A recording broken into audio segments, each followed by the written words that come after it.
In 1935, Einstein, Podolsky and Rosen questioned quantum mechanics' completeness. They believed QM missed hidden variables. If they exist, quantum randomness is superficial.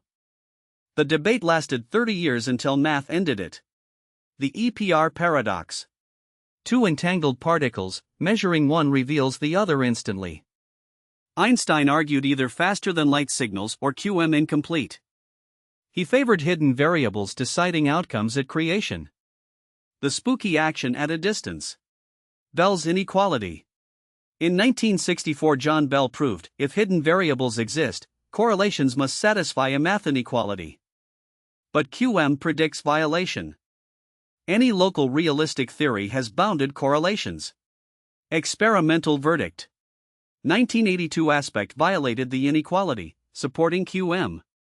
2015 Delft loophole-free test closed all loopholes. Local hidden variables excluded. Einstein was wrong. Loopholes in debate. Bell rules out local realistic hidden variables. Escapes remain: superdeterminism, many worlds, Bohmian mechanics. Quantum non-locality is now the basis of quantum cryptography.